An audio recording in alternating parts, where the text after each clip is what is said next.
Welcome to my YouTube channel Vikas Sir Accountancy Amritsar. Today I am going to discuss about the topic capital adjustment in case of admission of a partner. बच्चे आपको पता होना चाहिए जो board में ज़्यादातर question आता है वो ज़्यादातर क्वेश्चन आपका कैपिटल एडजस्टमेंट में आता है। आज हम करेंगे फर्स्ट केस कि एडजस्ट करना है ओल्ड पार्टनर्स की कैपिटल को अकॉर्डिंग टू न्यू रेशियो और क्वेश्चन में ये लिखा है adjustment is to be made in cash. अब इस क्वेश्चन में सबसे पहले क्वेश्चन अराइज होता है इस क्वेश्चन का क्या इंपैक्ट आएगा रीवैल्यूएशन पे। इस क्वेश्चन का रीवैल्यूएशन पे कोई इंपैक्ट नहीं आएगा। पार्टनर कैपिटल की जो प्रीवियस डिस्कशन थी उन एंट्रीज पे कोई इंपैक्ट नहीं आएगा। सिर्फ क्या होगा जो उनका क्लोजिंग बैलेंस होगा वो नहीं लेना जो एक्चुअल में आ रहा है, बल्कि जो हम न्यू फर्म की कंबाइंड कैपिटल निकालेंगे उसको डिवाइड करेंगे among all partners in new ratio. अब combined capital of new firm कैसे आएगी? Combined capital of new firm हम निकालेंगे जितना नए पार्टनर का कैपिटल कंट्रीब्यूशन है उसको उसके शेयर ऑफ प्रॉफिट के रेसिप्रोकल के साथ मल्टीप्लाई करेंगे। फॉर एग्जांपल जैसे सपोज x और y दो पार्टनर्स हैं एक फर्म में, उनकी प्रॉफिट शेयरिंग रेशियो है 3:2। उन्होंने Z को एडमिट किया एक नया पार्टनर जो 1/5 शेयर के साथ आ रहा है और उसका कैपिटल कंट्रीब्यूशन जो है दैट इज 80,000। तो हम क्या करेंगे, अगर हमने combined capital of new firm निकालनी है बेटा तो हम 80,000 को उसके शेयर ऑफ प्रॉफिट के रेसिप्रोकल के साथ मल्टीप्लाई करेंगे। मींस हम क्या करेंगे, हम करेंगे 80,000 इंटू 5/1। ये जो 4 लाख आएगा इसको न्यू रेशियो में डिवाइड करेंगे। जब हमारा यहां ये आ जाएगा एक्चुअल कैपिटल रिक्वायर्ड, मान लो आपकी न्यू रेशियो थी वो आई थी 2:2:1, तो 4 लाख का 2/5 160 और 80,000 ये आ गया। अब आपका है एक्चुअल कैपिटल बैलेंस कितना है। सपोज आपने एक्चुअल कैपिटल बैलेंस लेना है जो सारी एडजस्टमेंट्स करने के बाद आएगा।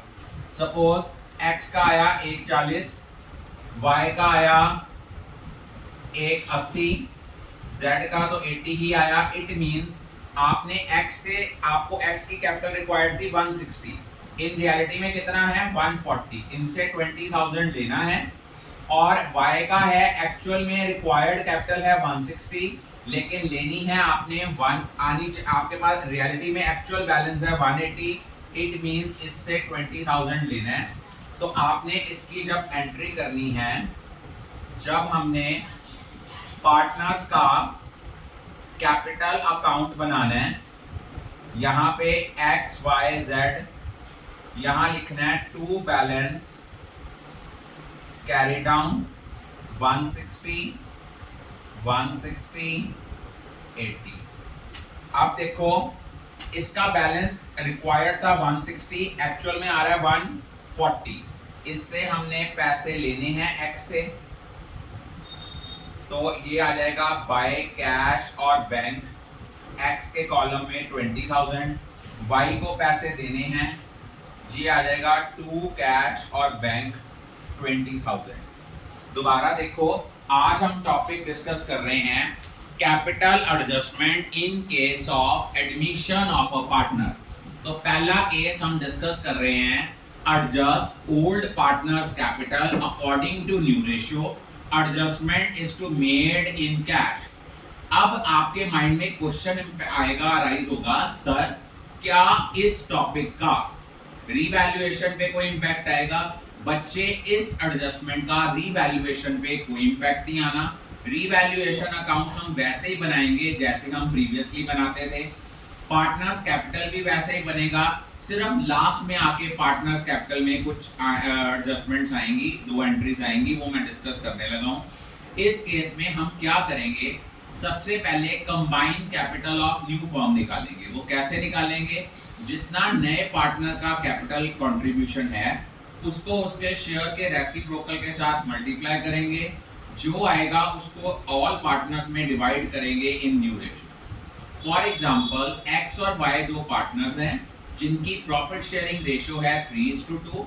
उन्होंने एक पार्टनर Z एडमिट किया विद 1/5 शेयर ऑफ प्रॉफिट और उसका कैपिटल कंट्रीब्यूशन है 80,000।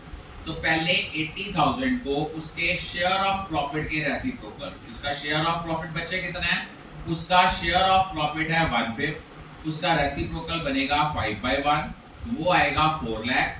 4 लाख आएगी नई फर्म की कंबाइन कैपिटल। मान लो आपकी न्यू रेशियो है 2:2:1, तो हमने इसको 2:2:1 में बांटा, तो जो रिक्वायर्ड कैपिटल है वो कितनी आनी चाहिए, 160, 160 और 80। सपोज एक्चुअल में जो कैपिटल बैलेंस है वो 140 है, 180 है और 80 है। अब देखो x का रिक्वायर्ड बैलेंस है 160, लेकिन एक्चुअल बैलेंस कितना है 140, इससे 20,000 लेना है या और y का रिक्वायर्ड बैलेंस है 160 और एक्चुअल में 180 है, इसको 20,000 देना है। तो हमने जो टू बैलेंस कैरी डाउन करना है वो हमने वो अमाउंट करनी है जो combined capital of new firm आई है, उसको न्यू रेशियो में डिस्ट्रीब्यूट कर दिया।